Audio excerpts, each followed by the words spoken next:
How many people actually believe in the idea that the way you think has some effect on your life? So how many people actually woke up this morning and consciously created a future? You know, the biggest reason why people don't do it is because you don't really believe it's true. You see, if you knew on a gut level that it was absolutely true, would you ever miss a day? And would you ever let any thought slip by your awareness that you didn't want to experience? So your brain, according to neuroscience, is organized to reflect everything you know in your life. Your brain is a record of your environment. It's a record, an artifact of your past. So if you believe this, then does your environment control your thinking, or does your thinking control your environment?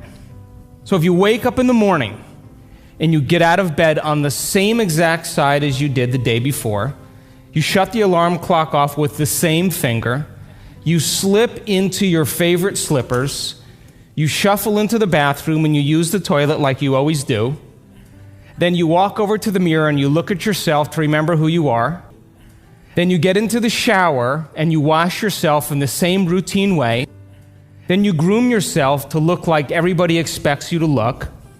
Then you go downstairs and you drink coffee out of your favorite mug. Then you drive to work the same way as you did the day before. You see the same people that push the same emotional buttons. You do the exact thing that you know how to do and you memorize and can do so well that you're an expert at. Then you hurry up and rush home so you can hurry up and check your emails, so you could hurry up and go to bed, so you can hurry up and do it all over again. Now, here's my question. Did your brain change at all that day? We could say that you were thinking the same thoughts, performing the same actions that create the same experiences that produce the same emotions, but secretly expecting something to change in your life. So then, as the environment turns on different circuits in your brain, you begin to think equal to your environment. As you see the same people and go to the same places and do the same things at the same time, it's the external environment that's turning on different circuits in your brain, causing you to think equal to everything that you know. And as long as you think equal to everything that's familiar or known to you, what do you keep creating more of? Same life. Now, the quantum law is still applying to you. You're just thinking equal to everything that you know, and you keep creating more of the same. To change, to truly change, is to think greater than your environment. And every great person in history knew this, whether it was William Wallace or Mahatma Gandhi or Martin Luther King or Queen Elizabeth I or Joan of Arc. They all had a vision. They all had an idea. Couldn't see it, couldn't smell it, couldn't taste it, couldn't feel it, but it was alive in their mind. It was so alive in their mind that they began to live as if that reality was actually happening now.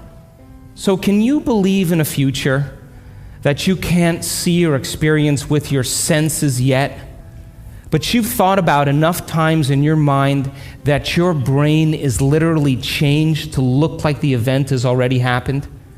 Neuroscience says it's absolutely possible.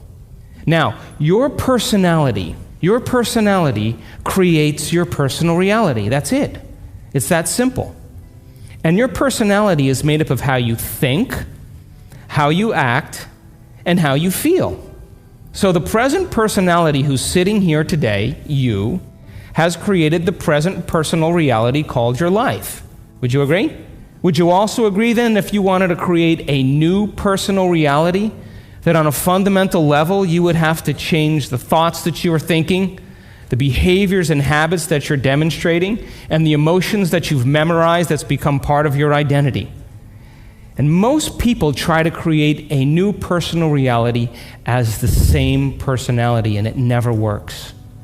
We have to become somebody else. So then, as you keep thinking the same thoughts, performing the same actions, and living by the same experiences that produce the same emotions, there's a principle in neuroscience that says nerve cells that fire together wire together. And if you keep repeating the same states of mind and body over and over again, your brain begins to fire in the same sequences, in the same patterns and same combinations. And whenever you make your brain work in a certain way, that's called mind. Mind is the brain in action. So as you remind yourself every day who you think you are, you're causing your brain to fire in the exact same ways. And as they fire and wire in the same patterns over time, the brain moves into a very finite signature, and that's called your personality.